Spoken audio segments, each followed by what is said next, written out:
Step into the virtual studio of DraftToDONE, a designer's podcast. Join Angela Jorgensen and Stephen Lacey as they weave tales from the tactile touch of paper to digital displays, where every draft is the beginning of a story on the path to a successful final outcome. Hey, how's it going? Hey, good. How are you? And guess Good, what? good. What's Happy that? Canada Day. Ah, crap, I don't have anything. Happy Canada Day. Warn me, I have wine too.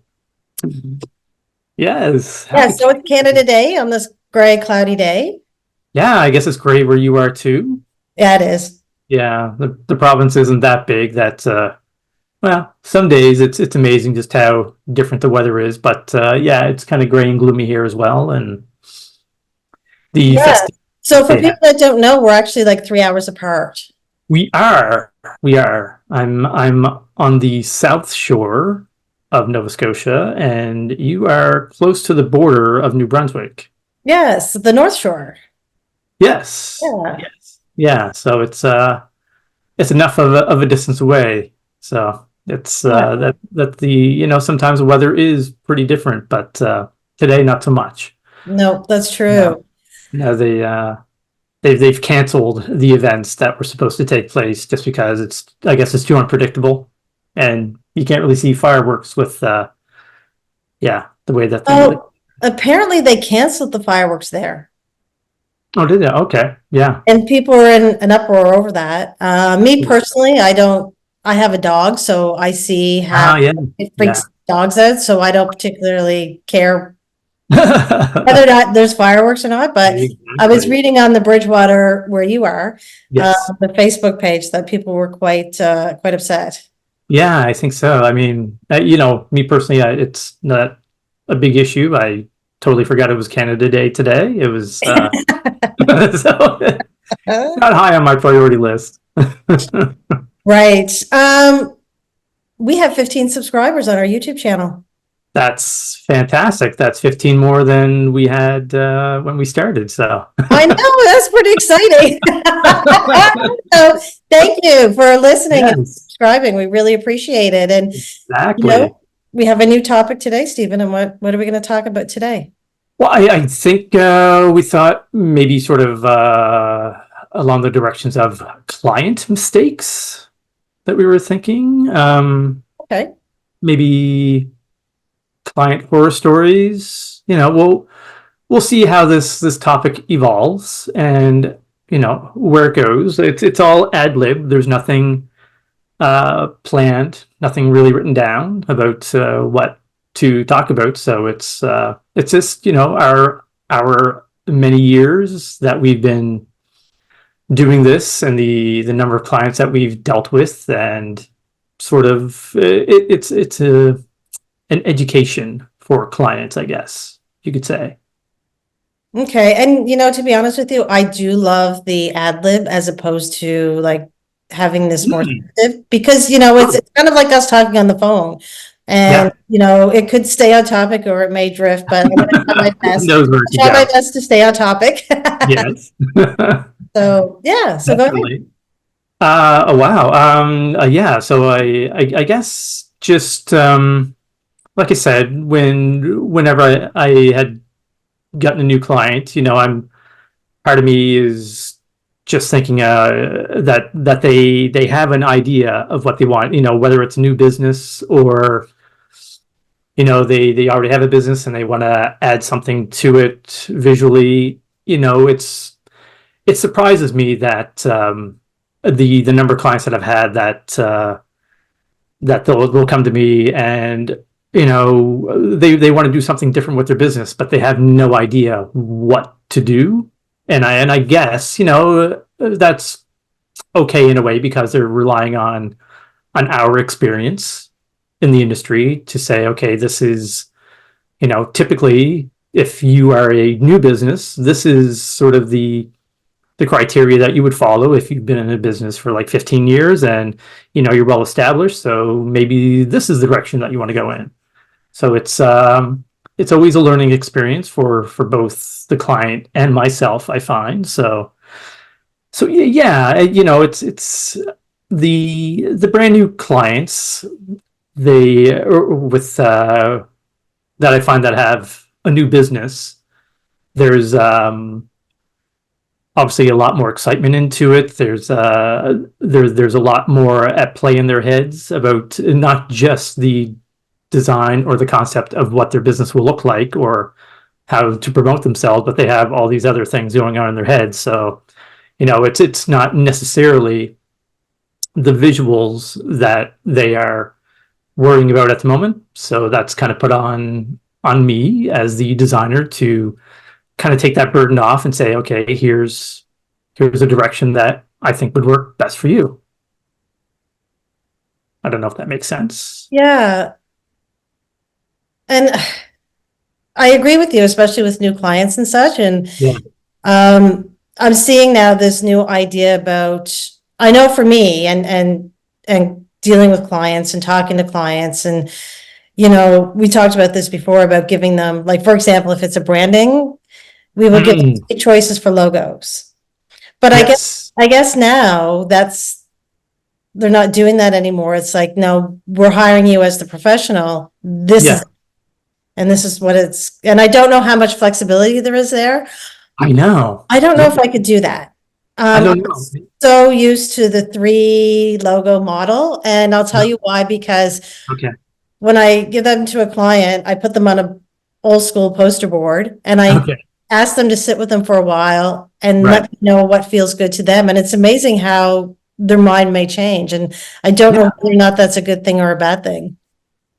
Yeah, I mean, that's the thing. A lot of times they'll say that they have no idea what they want until they see it, which is really frustrating because it's like, well, this can go in any direction you want. So, like you said, you give them 3 ideas, and it could be totally nothing of what they were thinking. Maybe they'd be surprised and say, "Hey, that's a fantastic idea. Let's go in that direction." But most times for me, even though they have no idea what they want, they do have an idea. And typically the ideas that I bring forward, it's like, no, that's not what I'm thinking. So it's been kind of frustrating lately, the past couple that I've had. They have a vision of what they want, and since I've discovered AI and the whole prompting thing, I feel like I'm the AI program, and they're giving me these prompts saying, "Okay, we want this logo. We want it to have this style font with these colors in this shape." And it's like, oh, well, that's that's taking sort of any kind of creativity away because you're so steadfast on wanting it in this direction. So I have to try to take the skills that I've had, build over the past, and try to make your idea look good and functional for what you want. And it's it's a bit frustrating at times. How far, because I know they're hiring us as the professionals. And I know in some cases people have come back to me and, clients have said, I don't like this. I think it should be like this. And I'm like, well, this is why I feel it should be this way. Right. And sometimes I have a valid, enough of an argument to get through that, but sometimes you don't. So how does that play into, at what point do you cut that off? How do you cut it off? Do you just say, look, you hired me to do this, at what point? And then I'm assuming that, you would bill them extra for all those changes and whatnot, but that's something else I wanted to talk about too. But it's tough to handle that when you get the client that just has the perpetual wheel of wanting changes. And that's the thing. And there are clients that I've had in the past that they've been established, or maybe I'm working on a book layout. I remember one client, and he has a vast knowledge of the subject that he wanted to write this book about, and he's already had the sort of the look in his head of how he wanted it to lay out, and it was a battle constantly, just trying to to bring forth sort of any new ideas or an approach that I know has worked in the past, but because, the past books that they've published seems to have worked for them, they wanted to sort of continue on with that sort of look. And so it kind of confuses me in a way. It's like, okay, I want to try something different, but I want to keep it as close to what I've done before, just to have that continuity, which, makes sense, yes, but why hire me to help you come up with something creative and different if you're not willing to kind of budge? So there was a lot of pushback. Yeah, this was a few years ago, and it was, yeah, I had to write a kind of a not a nasty email, but it was getting pretty aggressive, and I just had to say, this is getting ridiculous. That you're anything that I come up with that you're not. There's no flexibility, and it feels like it's not going forward. And it was just there was just a lot of negative back and forth, and it was one of the few clients that I just had to say, okay, it's it's time to end things. Right. So yeah, it's and it's not easy to do that. It's the first time that I really had to say something like that to the customer, and but it took me, wow, like I think 2 days to write the email that I finally sent off. And after reading it and rereading it and rewriting it, it's I'm not one to sort of come up instantly with what I'm trying to say to the customer without sounding obnoxious or insulting on my end. I wanted to be fair still, but it worked. He understood. So, in the end, but it's it's not fun sometimes. No, I know that initially when I started out, I had a contract. Right. Yes, I remember that. Yeah. And, I went through the lawyer, I did all that because I thought that's what you were supposed to do. But Right. and I know a lot of people nowadays do use contracts, and I still feel like it's a good way to protect us, Very, yes. obviously, but I also feel, It's like a wall being put up between you and the client in a way. yeah, Yeah. exactly. It feels so impersonal, and Very, yeah. my job is I want to establish those relationships and build that trust. And I just feel like after, the initial meeting or getting to know each other, having a few laughs, da da da. Oh yeah, here, by the way, sign. It's like a prenup. That's right. That's right. I love you, Funny. but here's some paperwork to fill out before we, kind of thing. So it's, I always definitely found it very impersonal, and, thankfully, I definitely haven't used a contract with every customer I've had, which I know with a lot of people that would be listening would, just be like, how could you move forward with it without, protecting yourself in some way? And, maybe it's just too much trust on my end. I don't know. I don't know. I think maybe for me, it's, a lot of my clients, I know, like I meet them. It's not That's an the thing, over right? internet thing. It's and they Right. have like small to medium sized businesses. So yeah, have I been burned in the past? Absolutely.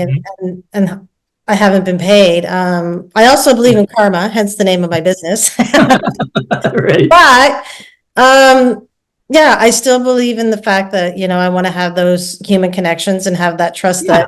that people are going to be good and pay. No, exactly. And, like I said, luckily with me, a lot of the customers that I've had, I'd say 90% have been referrals from other trusted clients. And so I'm thinking, well, if this client trusts this person, then, I'm going to definitely give them the benefit of the doubt. And yeah, so far it's worked out in that way.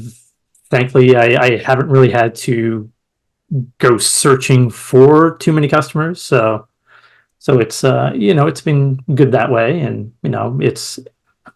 it's definitely not the best business model to follow, but, maybe if I would be more successful if I didn't do that approach. I don't know, No, and it's funny because you are correct. Like a lot of my clients are referrals from other clients. Yeah.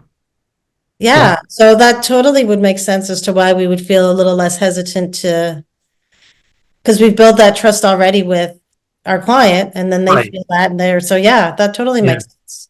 And I Yeah. think maybe if it was something like somebody over the internet that you're not going to have that connection with, then maybe that's the way Oh, to do no, it. totally. Yeah. Yeah. Yeah. You don't know them from Adam. So it's it's a different setup in that way. But, it's, again, it's a learning process. And, we've been in this long enough and, we have a kind of sense with some customers. So, but yeah, it's always a learning process. And even with the ones that have been established, I find there's still a lot of education, involved when coming forward with an idea. Like a lot of times I will, uh, especially if it's like a logo, I'll present it in black and white and they'll be like, those aren't the colors that I want. And so, I have to sort of explain that, it if it can be designed in black and white, then it's going to be a lot easier to design it in the colors that you want. It has to be legible in black and white first before you move forward. And so it's kind of frustrating on their end because it's like, okay, here's a step that, it's a delay. It's like, oh, I just want to see the end product right away. And, I understand that, but you want to get this right, as soon as possible. And so, there's certain rules that, us as designers that we tend to follow. Mhm. Yeah. Yeah. I don't know if it's, if you've had experiences like that. Um, Hmm. I I don't know because I'm good at like I'm just trying to think if I had anywhere. Hmm. Yes, I did have one. Okay, I had one. It wasn't a freelance, it was actually at a job, and I was doing a pamphlet, not a pamphlet, but a little booklet, and Right. it was for a secondhand car dealership. Okay. So basically, the gaudier the better. Like, Really? and I mean, part of me does have the way that I design. Yes. And I know, and I had said this before, and I had mentioned how it's kind of funny that two of my major clients have to deal with the auto industry. Right. Yeah. When I'm trying to do this, and I'm just like, this is the ugliest thing. And again, I was letting her kind of dictate what she wanted. Right. Yeah. Yeah. And I was just getting so stressed, and I'm just like, I can't possibly fit any other ugly, weird looking star graph image Right. onto Yeah. this page. Yeah. Exactly. And yeah, and it ended up with me in the office actually raising my voice to her because I'm like, look, I've done everything you've asked. There is nothing possibly more we can do with this. Mhm. Plus the fact you're being incredibly disrespectful because there's other people that have press time that now we have to bump because Right. you're wanting to make changes, and this is ridiculous. And I did raise my voice, and I thought, well, this might be my last day on the job.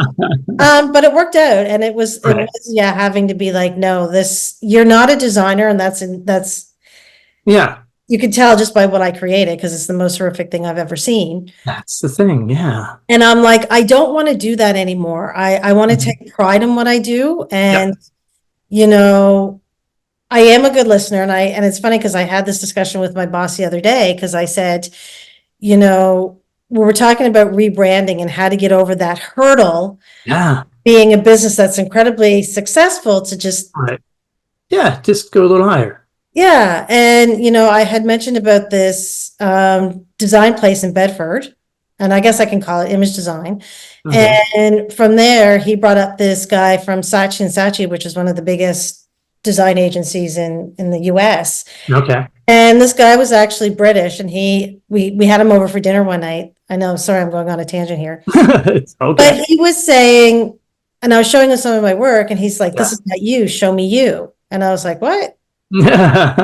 So I had been just messing around, and he Yeah. said, this is you. This is not you. Focus on this. Right. And it's funny that we're talking about this now because I had this discussion with my boss and I'm like, but my work is not me. My work is what I'm creating for my client. Right. Yeah. Right. Yeah. But then I feel like I'm also losing a piece of me because I want to be able to Very much. do more of that. So I do try when I design to put a bit of me in it. But again, Yeah, I know, right? what we do is we're good listeners and that's our job Yeah. to make Yeah. the client. It you know. is. That's the frustrating part. Yeah, a huge frustrating part actually.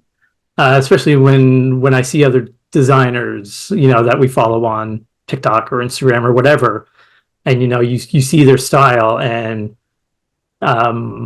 clients are coming to them because of their style, not because they're hiring them necessarily as just designers. They've seen their work and they say, yes, I want my brand to look like what you design. That would be an incredible dream, but Yeah. like you, and it's I feel I don't really have a style per se because I'm I try to put in a little bit of what I think I am, and I'm still I'm in my 50s and I'm still discovering who I am. I don't think I really found a style yet, but it's it's just frustrating when I want to be at that level of seeing those other designers and they have that look, and it's what I want to achieve, but then a client will come and I try to put in the look that I want, and it's like, well, no, I don't want that. I want to do this instead. It's like, oh, okay, well, I'll try to sneak in a little something of what I want to do. So, yeah, But it's tough. And I think that's why, I try and do other things to see if I can find what that is. Yeah, yeah. Whether or not it's trying to do screen printing, like we said before, or trying to do something else. I'm like, what is that? That's me.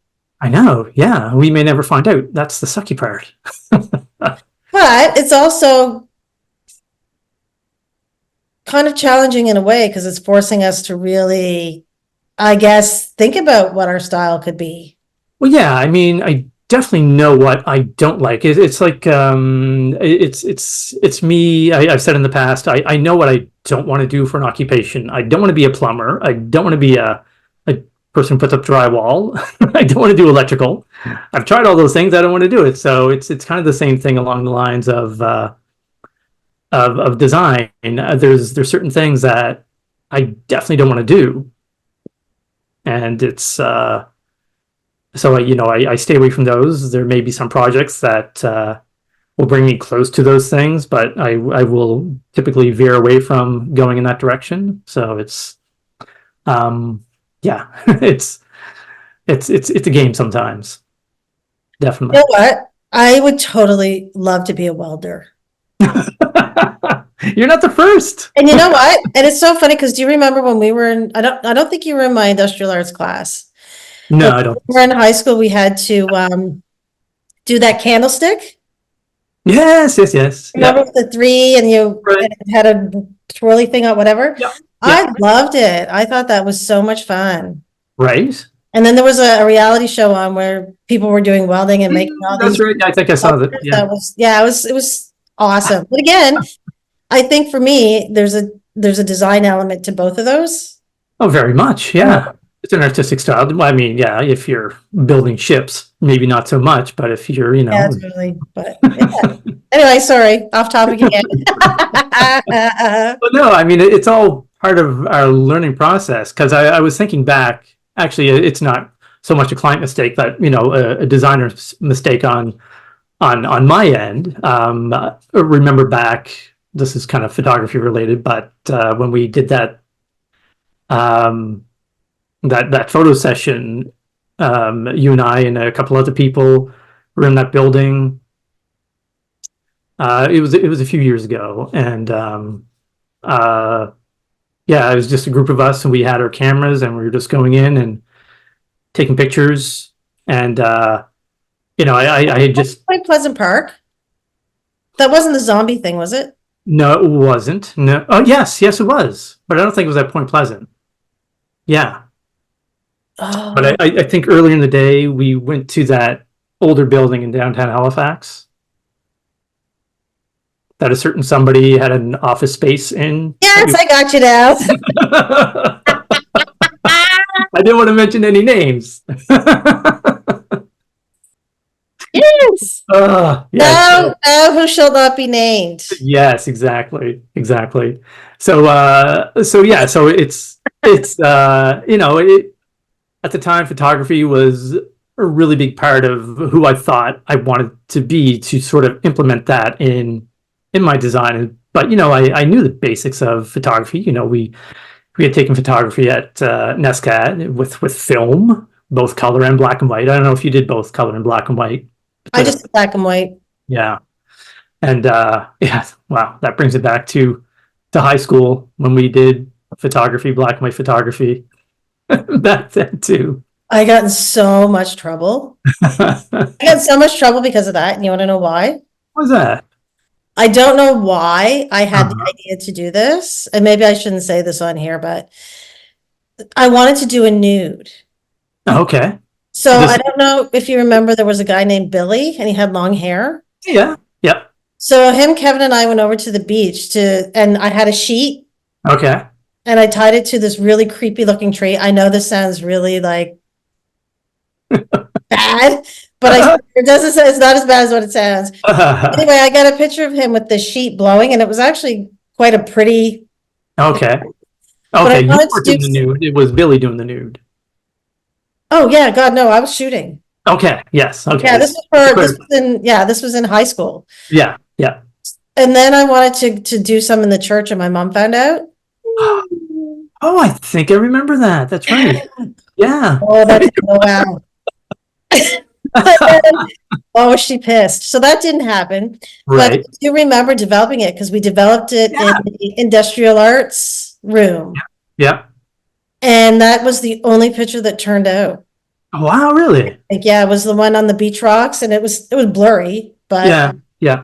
we weren't very good. Well, I wasn't very good, but in the wind on a beach, the handheld, but Exactly. Yeah. No, we didn't know how it turned out until we developed the film. Yeah. And that could be a day, it could have been a week before we found out. So it was a whole different experience. But yeah, sorry, I was going off on a tangent. I was trying to remember what I was originally talking about with yeah, so designer mistakes, I guess, to kind of bring it back. My apologies. See, now I've had No, that was awesome. Thank you for the the trip down memory lane. I know, right? So it's I think at the time, yeah, it was kind of early 2000s, maybe 2007, 2008, maybe around that time. And so there was a technique, I think, doing tilt shift. I don't know if you remember tilt shift, where you have an image, and the way the lens or the filter, it makes the image look like a miniature. It could be a city, but it looks like a bunch of little tiny toy cars, even though it's a picture of the city. Oh my gosh, I don't remember that. Yeah, it's it was a pretty big fad back when it was first. So I tried to do that technique and failed miserably.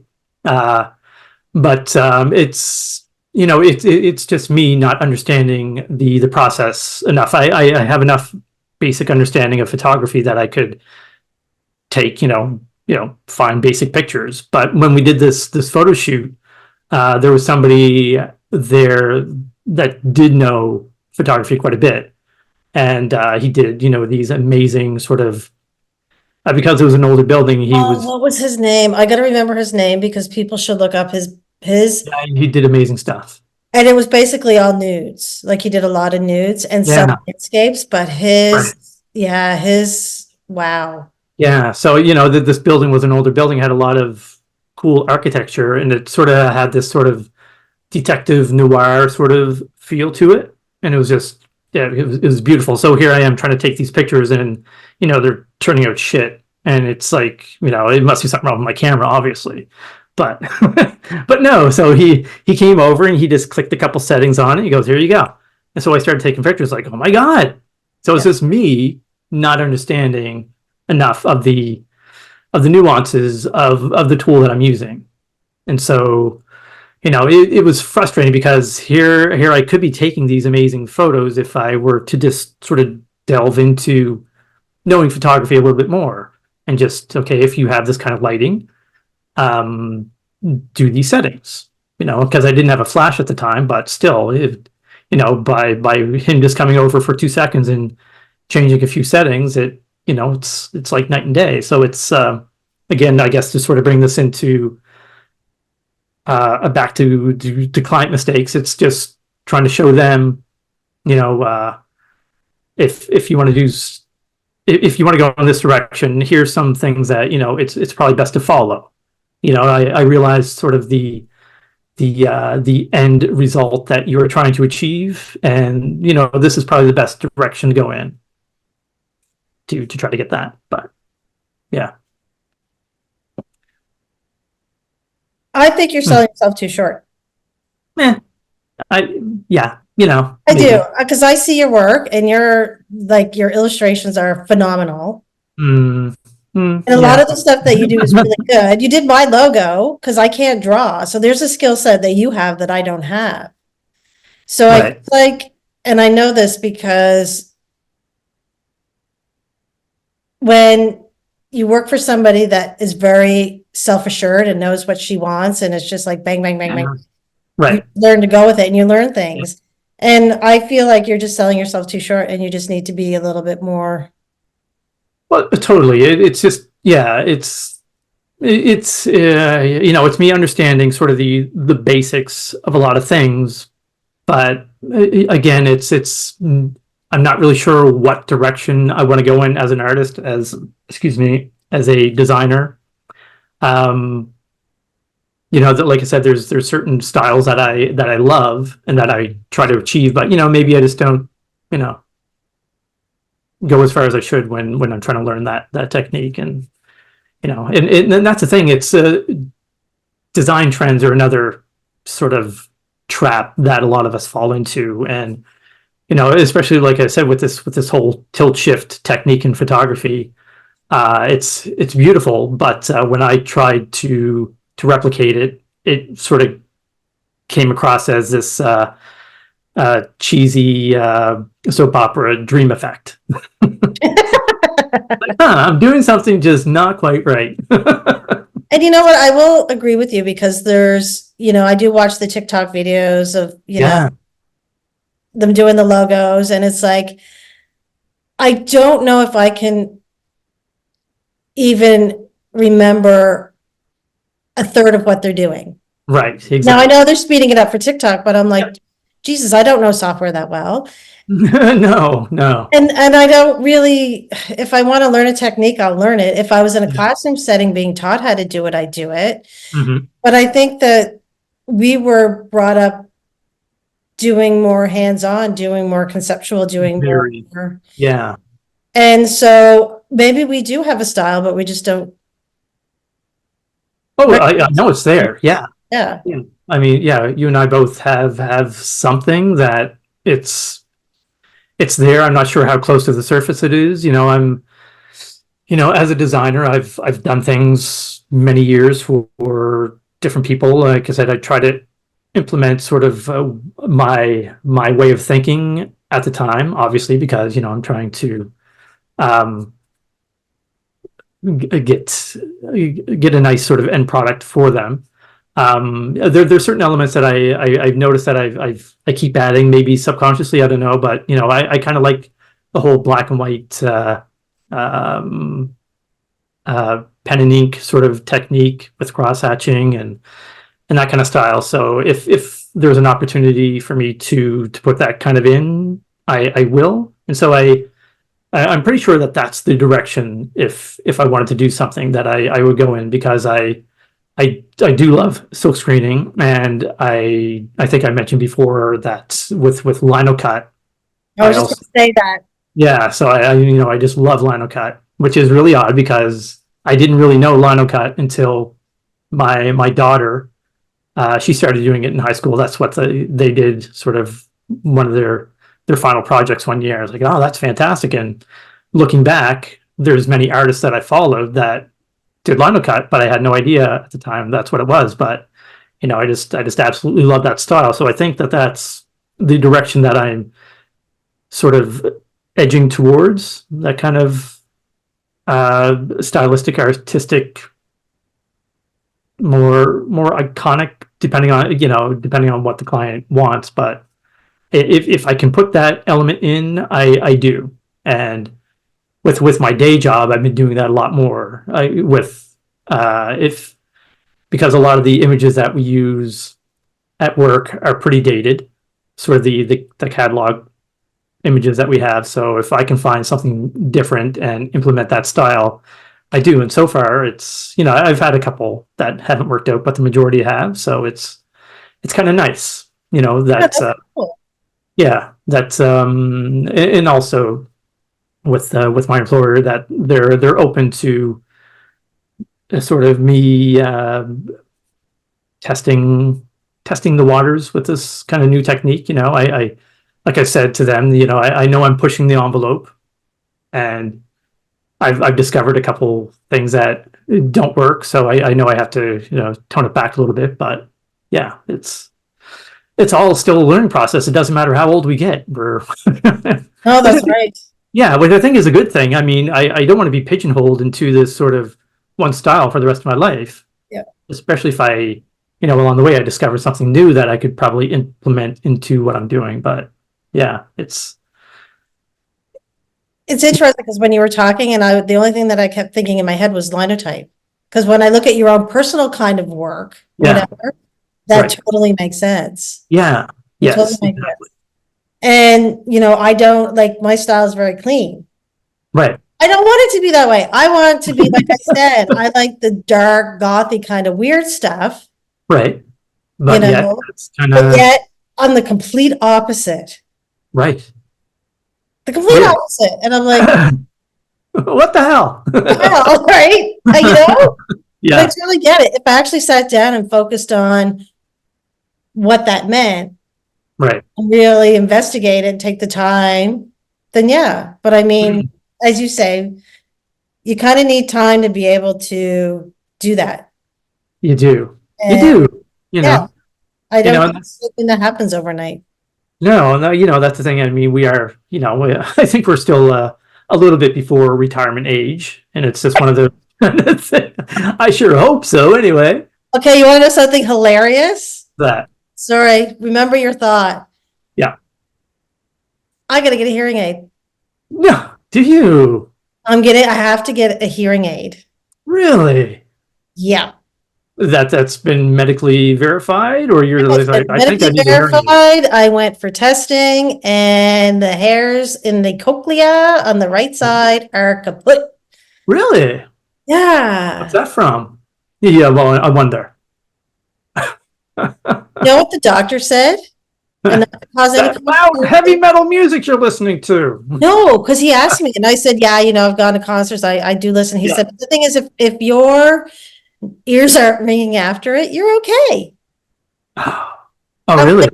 Oh, okay. He said, "This is probably likely linked to viral." Oh, really? Yeah, and he goes, "Did you have COVID?" And I'm like, "Are you kidding me right now?" What he said. So between the fact that he said, "Okay, it could be this or it could be a tumor," and I'm just like, "Okay, can we just take 5? Let's not go to have a tumor now." both So extremes. I don't know. There is a possibility that there could be a tumor. We're not sure, but he thinks it's unlikely, but he still says there is a possibility. But he thinks it's the hairs in the cochlea. Right. Yeah, no, I have the same issue-ish with this ear. At the time that I had it tested, like 14, not 14, geez. A few years ago, like 7 years ago, I was, laying in bed and my alarm was going off and I couldn't hear it. And then I rolled over and was like, oh, my alarm's going off. It's like, what the hell? And so I discovered that I've lost 14% of my bass in this ear. And they don't really know why, but they think it's my eardrum has fused together and it's not vibrating the way that it's supposed to. Whether that's true, I don't know. But yeah, so at some point I'm going to need a hearing aid too. And I'm just sitting here, you know what I'm thinking? I'm like, holy shit, we're turning Yeah. into my mother, our parents. You know how we used to, you know, when you get older and you just call each other and you talk about your ailments. Oh my God, I'm sick. That's us now. We're in our 50s. I just turned 50. So there you go. We talk about our ailments. That's There hilarious. it is. There it is. That was my fault though, because I brought it up. But I thought it was hilarious because I'm like, Yeah, I still feel like I'm young. Like I don't feel like, I and don't I know. still have a lot to learn. And I'm waiting to feel like an adult yet. It hasn't hit me. yeah, and you know what? Something else that's really helped me as a designer, Right. and I wrote a blog post today that was called WTF as a designer, Okay.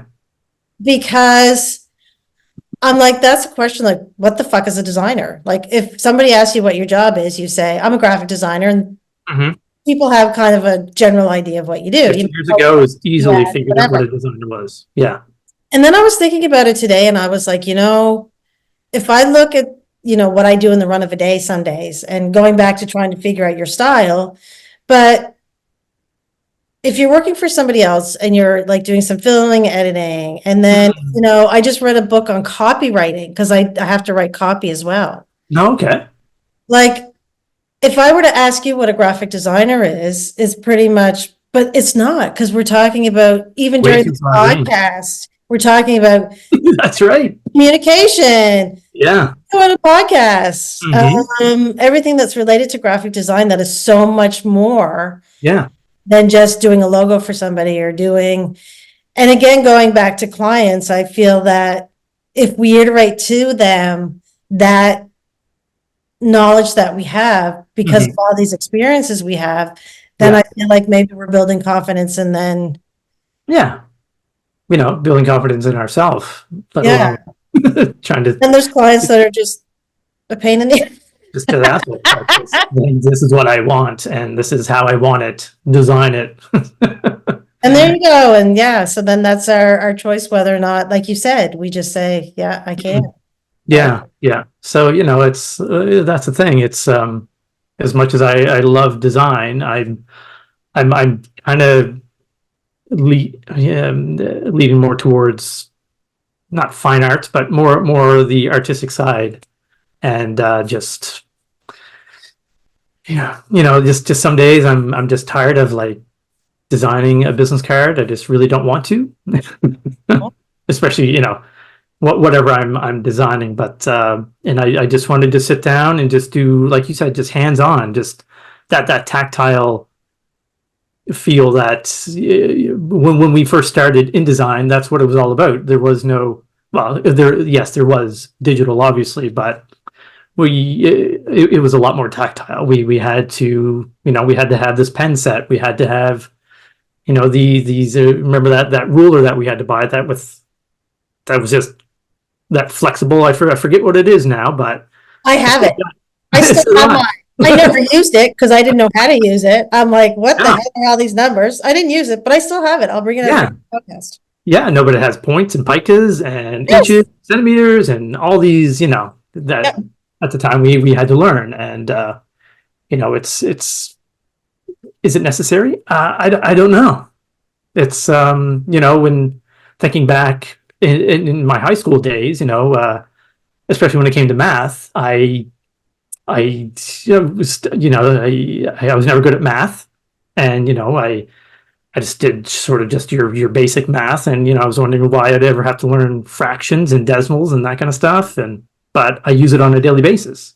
I have to convert my fractions to decimals when I'm designing on these monuments, and it's like, oh well, yeah, of course, of course I need to know that. Okay. I still can't figure out what the hell y equals Mhm. x plus b is. And that was, you can tell that I'm still, yeah, no idea. But you No, don't no use that idea. on a daily basis, I don't think. I hope not. Well, if I do, I haven't been using it. Yeah, so it's yeah, it's I'm just surprised at how much on a daily basis that we are still learning, and just all these new innovations that are constantly popping up, Yeah. that it's like, oh, I could really use that, whatever, in my process. Not not to talk about AI, but AI is a big part of it. So And you know what? That's interesting because, and this is I don't know, I had so much in my head that I wanted to talk about when you said AI, and I'm like, shit. Because I'm like, you're soon going to be able to visualize what you want yourself to be. Yeah. Perhaps AI can make that happen. Yeah, maybe. Does that mean you're cheating yourself because you haven't been on that recovery of yourself? Yeah. Yeah, like you said about being in school and not using technology at that time is great. Yeah. And then, as we were talking about earlier in other podcasts, about a situation where, I didn't do very well in interviews, and then I finally got this job, and it's in a rug hooking. Yeah. Right. And I basically started out making kits. Yes. Yeah. And I loved it. Customer service, retail again, and making kits, like really basic, but I was away from the computer.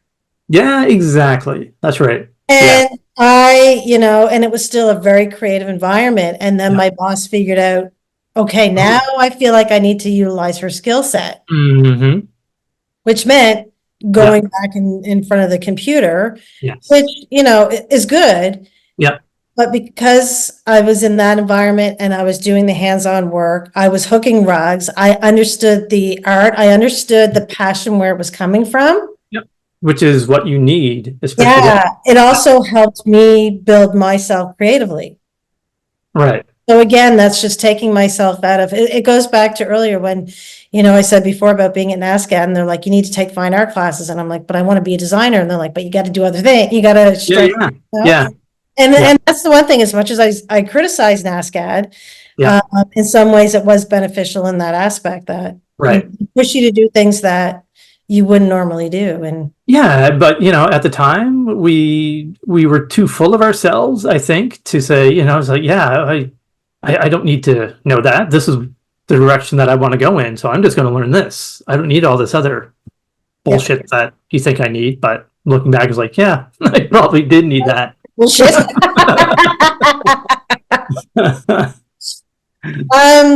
So you have something that you're going to show. Oh, yes. Well, if you want to get into that now, or I can just let me see if I can. I will say this, Stephen, I really do see you. So there's a place, Gasbro Press.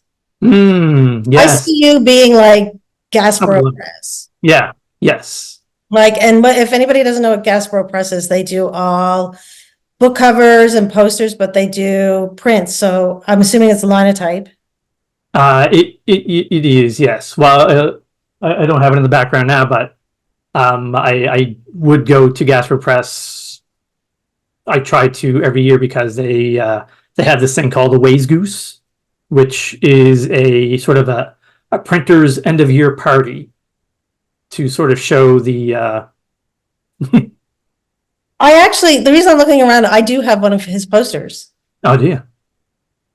And I got it at the Art Gallery in Fredericton. Okay. It's around somewhere. Anyway, I'll look for it later. Sorry. What's going on? Anyway, I do have one of his posters as well. Right. Yeah. So it's just an end of year party that they would have, that printers traditionally would have, to show off sort of the work that they've done that past year. So, they would have guest speakers come and have things set up so that you could do your own offset press or roller press, make your own tin type with the lead machine and all that kind of stuff. So it was really cool. And I think if I were born, maybe 100 years earlier, that's definitely the job that I would have been doing. And so maybe it's something that I already did in the past, and just kind of trying to hold on to that. Maybe like the dudes in the robes that do that, like beautifully ornate. The sign painters, yes. In the books, they did that writing. Oh my God, amazing, amazing. Yeah, it's well, that's the thing. I mean, not to sort of delve off again, but it's crazy that something that was sort of commonplace at the time, maybe 200 years ago, that This was something that was just obviously to create a book. You had different artisans doing different things, and it was commonplace. But now it's a very niche market that you can tap into to sort of, make a crazy good living at. Being a letter artist or a gilding artist or a sign painter. It's very, they're becoming lost arts, and if you can learn how to do that and have that as your niche, then yeah, you're kind of set because it's a very specialized art that that you are one of the few that can do it. So yeah, it's pretty neat. But Yeah, it's good. And it's good to keep doing things like that. I would hate, with the introduction of AI Mm. and the fact that I feel like at some point we're going to be the Borg. Yes. I do hope that people continue on doing that type of art or craft. And, Yeah, I think so. that's something that my boss currently, that's the message, when you learn how to hook or when you share rug hooking, you never know what you're sharing. That's her mantra. Okay. And I have people, when you have a niche market and when you have a clientele that trusts you Mm-hmm. and admires you, not as a celebrity status, but as a person they can relate to, Yes, it's really a beautiful thing to witness. it is. And it brings people so much joy. Yeah.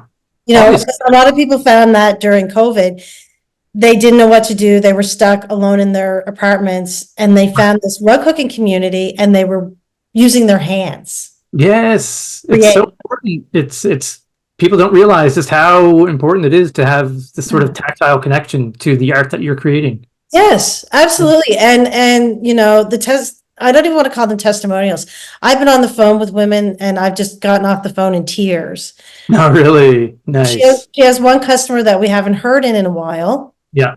And we just called the other day because I'm like, "Hi, Mabel, how are you? Like, haven't heard from you in a while." She's 82, Right. looks like a crazy woman. She's awesome. She's out in Saskatchewan, Yeah. and she said, "I'm going through radiation," and I just went.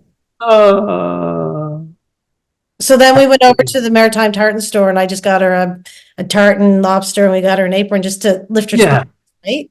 Yeah. But when you have that kind of community, it's amazing. And I feel like that's, why we need to keep those things in place, the ability to still use your hands. Right. Exactly. Whether or not it's rug hooking or screen printing or whatever. doodling or gardening or whatever. Just, Yeah, just to have that kind of connection, just to feel grounded when you're creating something, which I do notice on a daily basis when I'm sitting in front of a screen. There is that divide between what I'm doing and what I'm feeling. They are definitely not connected. It's a shame because it's the majority of the stuff that we do on a daily basis. And here we are sitting in front of a screen, and yeah, it's definitely missing something. Yeah, and some people just love it. That is their connection, obviously. But I guess us older folk. Although I shouldn't say that because my daughter, she's 24. She just got engaged. So. Oh wow. Yes, and but she just got an art residency in Halifax. Which one it is? I'm not. It's one of the crafts. I forget the name of it at the moment, but she's going to be doing rug tufting because she hates technology. She loves the whole tactile thing of things, and so I just finished building this rug tufting frame, something that she can stand up and use the rug tufting gun. That's really mechanical, though. It is, and it's she's never done it before. So, but she has one of these artistic brains that if there's something that she wants to try to do, it just naturally happens, and she just knows how to do it.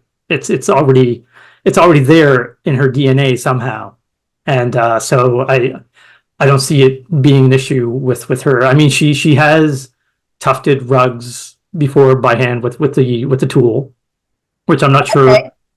what the difference between rug tufting and rug hooking are? I assume that you know that. Yeah, so rug hooking is one loop, one stitch, Okay. and you bring up your loop, loop, loop, loop. Right. There's also something called punch needle, Okay. or Yeah. is very similar to tufting, where it's like down, down, down, down, down, down. Okay. But the interesting thing about that is your artwork is actually on the underside. Oh yeah, you're doing the Flip back. it over, and the back Right. is actually your piece of art, your rug Right. or whatever. Yeah. Tufting, I know, is you have to build that big frame, and you Yes. have a gun, and you. Yeah. It looks like a cross between a drill and a reciprocating saw and just a big mechanical punch needle. Yeah, yeah. Cool. So yeah, so she's got this art residency that I think goes until the end of August. That she's sort of yeah, she's doing rug tufting. So it's just that very hands on, and that's what she loves to do. That she needs to be able to create stuff and be able to manually manipulate it and not digitally. She hates computers, and so she stays away from those as much as she can. So this is, so far she's doing an incredible job just Good for creating. her. Yeah, so that's kind of exciting. So I I learn from her on a daily basis. Just like that's what I want to achieve as well. Just I want to be able to create, and yeah, it's just more hands on. But like I said, here we are with our digital world, and but yeah, no, I can show you the current project that I'm working on. And before we do that, I do want to give a shout out to, so the photographer that we were talking about earlier when we were Yes, doing yeah, the photo shoot at the Roy, it was actually the Roy building on Barrington Street. that's I right. don't Okay, think it's there anymore. I think they demolished it for, most likely it was an old building. yeah, so Eric specializes in nudes and landscapes. And his name is Eric Boutlier Brown.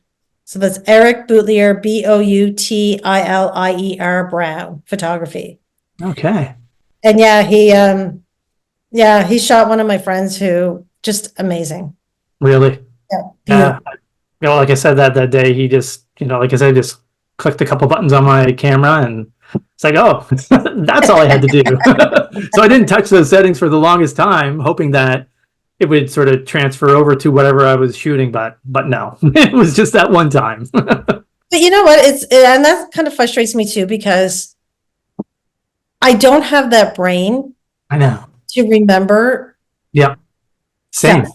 Yeah. So Or I got it's like 80. you said, you'd have to do. So I'd have to go out and muck around with it, mess around with it until I figured out, I guess, the settings to use. Right. But I just wanted to make, Yeah. but be that having to know all that technical stuff that my brain can't handle. It's like you said, in high school, I was just a math genius. See, you laughed. Yeah, me and math did not get along, but yeah, my brain just, and I don't know if that's a cop out, if that's an excuse but to be honest with you, it doesn't work that way. I can't, No. like trying to even, right now I'm doing like a sales position and I'm selling these ads and I can't keep track of, okay, there's 4 ads over a period of this many edition. This is how much money I should be making. I have no clue. I don't know. He just sends me money. I'm like, okay. And that's so bad because I should be on top of that shit, but my brain just can't do that thing. Yeah. But I feel like we have that other thing that, we do. And, we always hope it sort of makes up for what we lack. that's Sometimes it might, but, a lot of times it doesn't. no, see, you're selling yourself short. Yeah, same. Anyway, yeah, what are you going to show us? I'm excited. I am. So this is a book cover. A client came to me a bit ago, looking for a book cover for. Again, this was a referral, so it was like, okay, I know the person that sent you my way, and we had a good rapport. We talked on the phone, telling me sort of what he's looking for, and the sort of the quickest way that I could move forward with the project. I always ask them, do you have any examples in the real world right now that you can send me of what you're kind of thinking of the direction that you like? And so they send me these just little images in Word files. And there was a direction that was like, okay, I understand sort of what colors you're looking for, what kind of imagery you're looking for, but he goes, so this is what I'm looking for, but I want it even simpler. I don't want images, or I feel I don't want images. I just want it to be text-based and just as simple and straightforward as possible, but I want you to represent what this book is about in just text. It's like, what? Oh. Okay. And what is the type of book? So I keep thinking motivation, but so he's a public speaker, and he goes into businesses, and from what I understand, and talks to the employees and talks to the managers, and just it's been a while since I talked to him, but just to motivate, to sort of bring the camaraderie forward, and just talking about being able to have your employees be able to do the job that you can. Mumbling too much, trying to put two. So basically, he goes and he talks to the managers about being less dickish. Maybe something or motivation, like or be more. Yeah, but being able to motivate. To delegate the work to your employees so that you can step back as the employer. It's like, okay, that you aren't micromanaging your employees constantly, that you can step back. Right. And so that's actually a really good thing. It is. And so that's what this book is about. It's called The Irrelevant Leader. Okay. So I had to represent this idea in text only. And so I said, okay, I can do this. Oh, wow. So, but like we talked about earlier, where I try to implement sort of my ideas into the design. And so I said, okay, I get what you want, but I'm just going to just sprinkle in a couple little images, just here we go, see what that does. And so, originally it was like, yeah, that's a really good approach. I like that kind of angle you're going with. But then over time I was like, nah, I want to go back to my original of just text-based, and that's it. So I do have sort of a progression of how I went and designed the idea for this cover. So I am now the host, am I? You should be the host. Okay. I need to do share screen. Right. Share screen.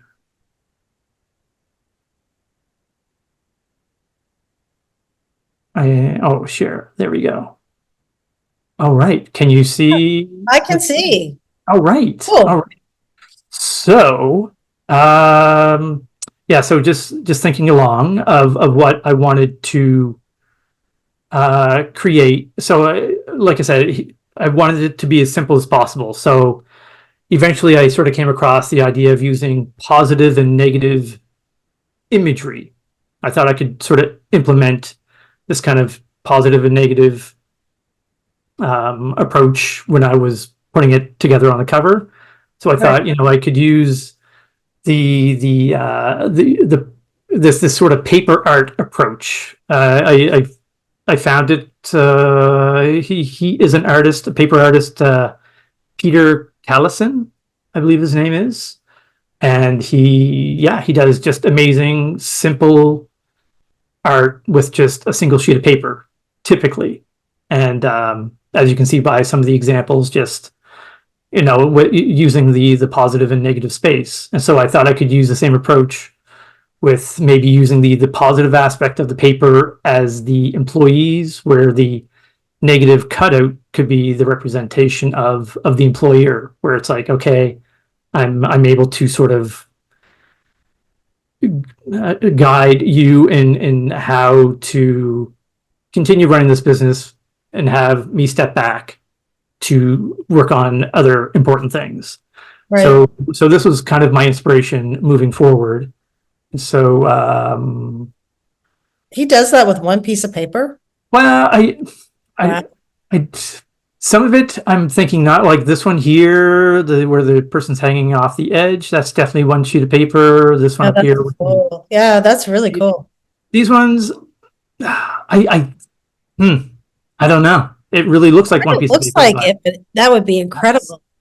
I know, right? Wow. All right, sorry. That's really cool. No. So I just went ahead and just did a couple thumbnails. So I thought I'm trying to use some images that would represent leadership.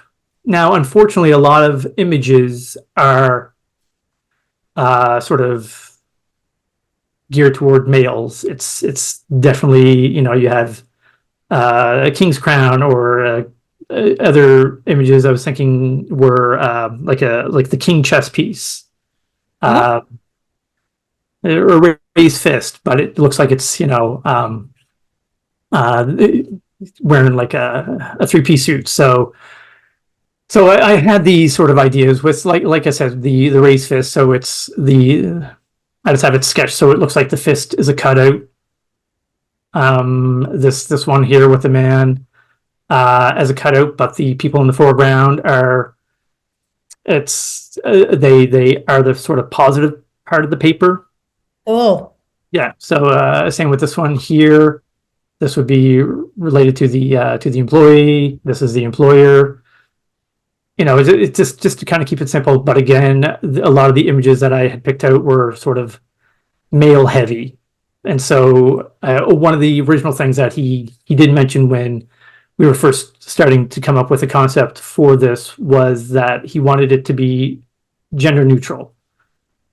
Same with he wanted the font to be gender neutral. He wanted the colors to be gender neutral. And it's like, oh yeah. So and kind of unfortunately, I had trouble trying to think of if there were even sort of female representations of what a leader could be. But it always, I guess being a guy, I just kept thinking about male icons. But you know what? The one this is what I like though, because there's a real vulnerability to the one in the bottom left.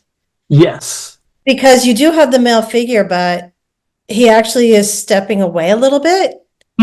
Which kind of, to me, I know it looks like he's falling, but I don't think he is. I think he's like, it's like, okay, I have enough confidence in you that I'm gonna give you the ability to do what you got to do without micromanaging you. Right. And I think that's really cool. I really like the bottom left one. Yeah. The thing is, that is typically my favorite as well. Yeah. I get it. It's a dude, and the author's a dude, and I don't personally, I'm not offended by that. I think it's great, but still, but I get that he's trying to broaden his market as much as possible by, he doesn't want the imagery to be too gender specific to sort of exclude, another kind of gender. So it's right. I get why, that he did like the ideas, but again, it just didn't work. Same with this bottom right one.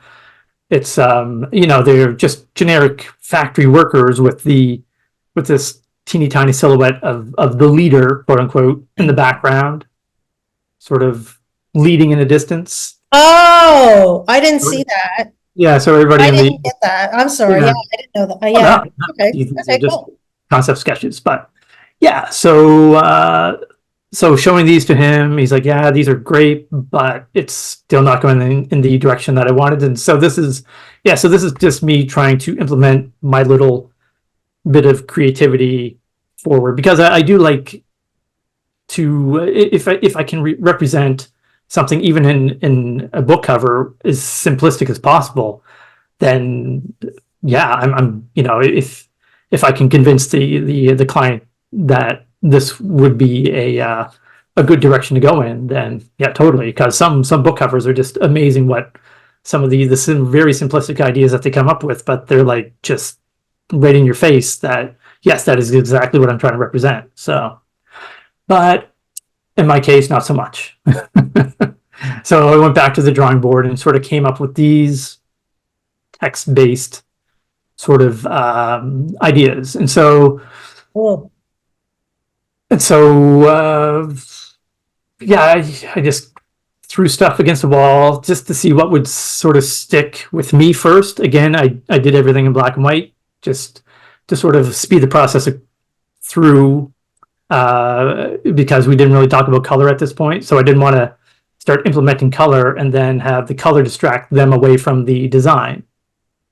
And so I thought, okay, I'll just represent everything in black and white and just see how it goes. And so, they typically all have this sort of same look to them where the word irrelevant, even though you do spell it with two R's, I thought an idea would be to make one of those R's a negative space representing the employer and the rest of the text being the employees, and that they are able to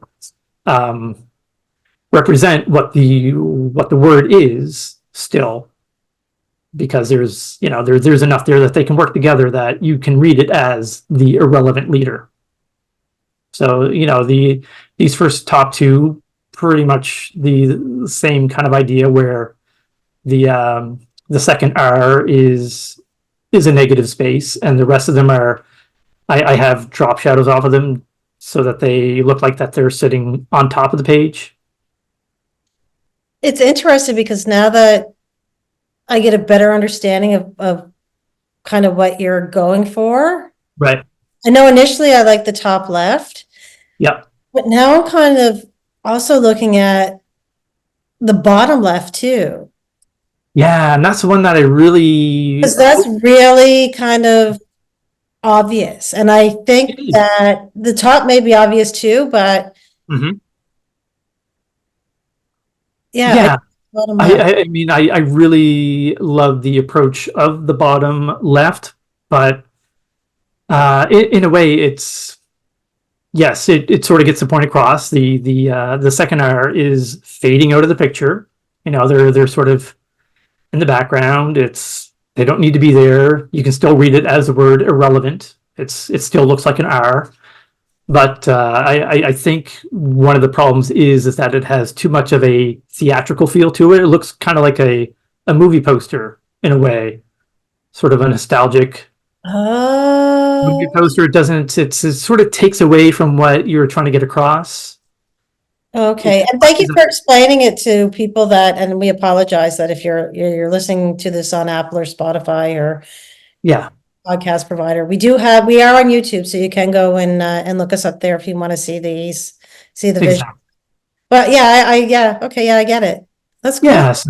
Yeah. And again, I wanted to show depth by having these drop shadows sort of coming off the letters. But again, it's just too dramatic. It is taking away from what the whole concept of the book is, as much as I like it. So it's like, yeah. Same thing with the bottom right one, where I have the word irrelevant layered behind the word leader in a darker gray, so that it seems less important. It's in the background. It's in the shadows. Leader is in the foreground, and it's meant to represent the employees, because they're able to do the job without the leader. But yeah, so looking at all these, he did go with the top right idea again, where it's cool. Yeah, so it was the idea where it looks like the text is raised off the page and a little bit, Stephen, sorry. Yeah. What's that? Can you zoom in? Oh, yeah, that would help, wouldn't it?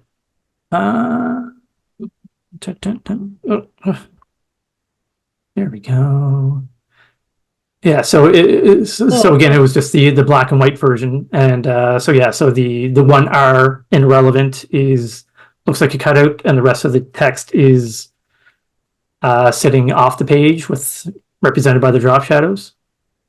He wanted this, so he liked this approach, but he wanted to see it with a bolder font, and it didn't really again it felt too gender specific with this sort of bolder font. So he definitely liked this. So I thought, well, I'll start playing with maybe a bolder font, but with softer edges. So a lot of these have kind of rounded corners on this particular font, and I thought I'd start playing with the color. So I'm big with texture. If I can apply texture to anything, I will. So I thought, well, I'll try this, and so I have this kind of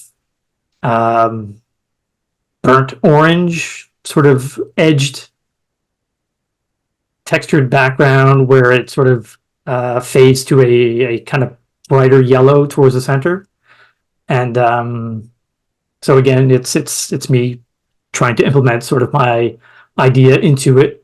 With the contrasting colors of the blue text, and it does stand out, but again, it's just it was too much, and again, it's taking away from what the book is really about. It's it's all pretty looking and everything, but it's not getting across what he's trying to say. So again, we went back to this, and so I was like, okay, and so there were a few back and forths with color, and I still wanted to add texture, so I finally went with this approach.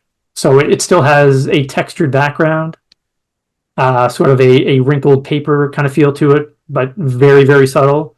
And the text is purple, a nice, I guess, color neutral, gender non-specific color.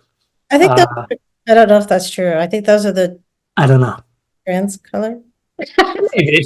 But you know what? Is this the final? Yes. Yeah. I love it. I like, out of everything you showed me, I love even the crinkled paper in the background.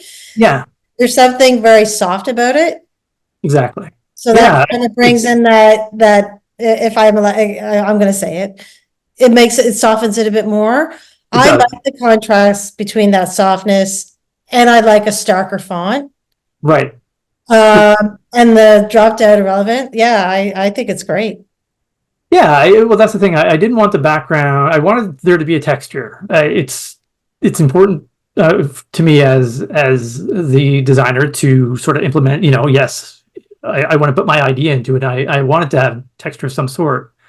But so I did find a bunch of different textures, but a lot of them were pretty distracting. And so I thought, okay, I'll add this texture. It's subtle. It doesn't take away from the text. It still reads what he's trying to get across. So yeah, ta-da! I love it. I think it's great. I like it. I like the crispness of it. Yeah. Well, again, that's a contrast with the background. Yeah. It's the softness of the background, the color. I love the modern font. I know that, some people, you were saying it could be masculine. I don't think so. Yeah. I don't think it's a masculine. It is in a sense that you're using uppercase for things like the name of it, but I also feel like there's a feminine quality to it as well. I think it's great. Yeah. I mean, it is a sans serif font. I think it's what is that? No, I think that's just a JPEG, so I don't know the font, and I forget now. It's like Helvetica, maybe closer to Arial, but not Arial. But it's it's condensed, so it doesn't really come across as masculine. But I wanted there to be, because it's so text based, I wanted the text to be as large as possible on the page. Mm-hmm. So that's why I kind of went with the condensed font. I do see that I need to play with my kerning here. So yeah, there's still, yeah, because it's really tight with the E and the A, but it's, yeah, between the D and the E, it's too much. So yeah, I still have some playing that I need to do with it, but yeah, this is what it was. So yay. That's cool. Yeah. And I get and you know what, even with this design, it's clearer to me Right. what you're doing with the relevant. Yes. Yeah. The other one where you had more saturated color with the gold or the orangey gold and the Right. blue, it was a bit harder to, and then you had more of a scriptier font. Right. To me, there was a lot more going on there that. Yeah, there's way too many distracting, even though it is a subtle texture background, there's still a lot going on. And like I said, that it does take away from the message. And so, it's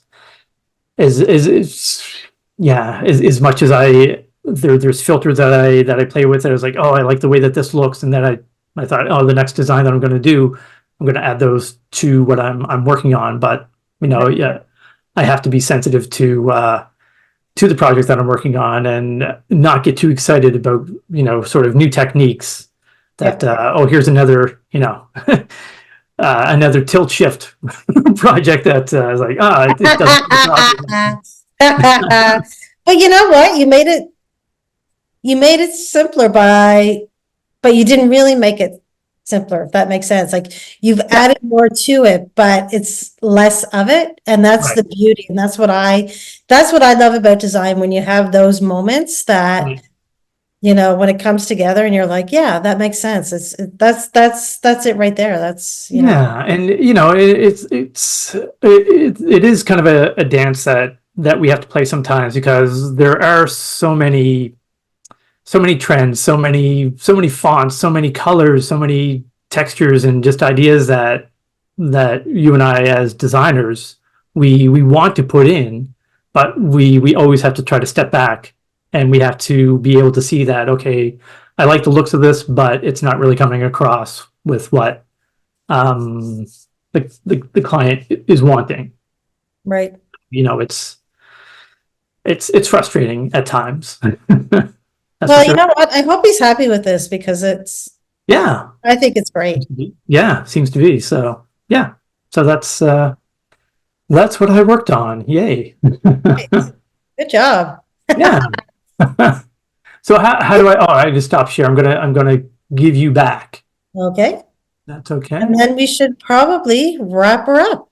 Yes. I think we gabbed on enough that most people are comfortably asleep by now. Oh, I know, right? But you know what? I'm gonna say, it's interesting, because this is why I said earlier why I don't want to go by a script or whatever, because Right. we started out with a topic and then and I feel like that's like us talking on the phone, like I said earlier, and it's, Yeah, I honestly, I don't think we could follow a script. I mean, maybe point form. Okay, let's kind of talk about this, but you and I, there's so many tangents that I know personally that I always go off on. So me too. I'm sure it's frustrating for a lot of people when, especially when I have to remember what I was originally talking about. A lot of times I don't. But that's just who we are. And what I would suggest people to do is, the best time to listen to us is if you're making dinner, pour yourself a glass of wine and put us on. Perfect. Yes. You know what? I still listen to our podcast, because I think it's hilarious. And I don't like listening to myself. And this is like I said earlier, a huge jump. But I get so paranoid that I just want to keep listening to them over and over again. Yes. Yep. Where I can improve. But I'm like, I kind of enjoy this a little bit. And then maybe that's 50 years of could very well be experience. And it's like, you know what? Okay, I'd listen to me. Exactly. Yes, exactly. Yes. And maybe I'll change my mind once I have a hearing aid. Maybe that. It's like, what the hell was I thinking? What the hell's going on? I don't want to do that anymore. Good luck with that. When's that happening, by the way? I don't know. It's not a cheap investment, I hear. It is not. No. I'm thinking up towards $5,000. So it's crazy.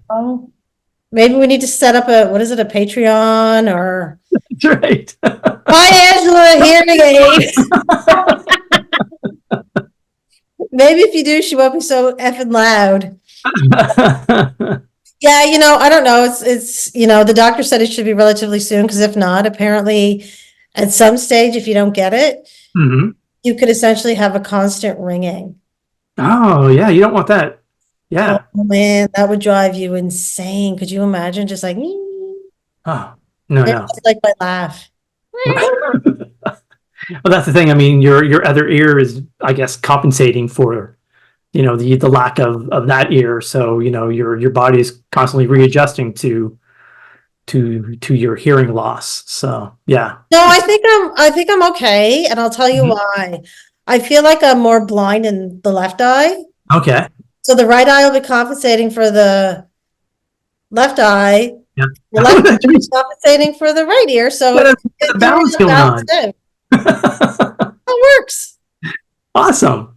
Yeah. Anyway, Stephen, it's been a blast as usual. It has. And where can people hear us again? Oh, yeah, that might be good. Oh, can you set up Linktree? I can. You want to do that? Because you know more about that than I do. I know you had mentioned it to me. Okay.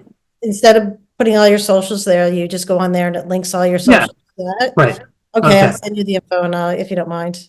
Yeah, I can. Totally. That probably could have been something I should have said off camera, but well, that's the thing with where we don't have a script. I know there's a lot of podcasts I listen to that they have a sort of an intro when promoting their podcast and where you can listen to it, and it's like, oh yeah, that's a really good idea. We should really do that too.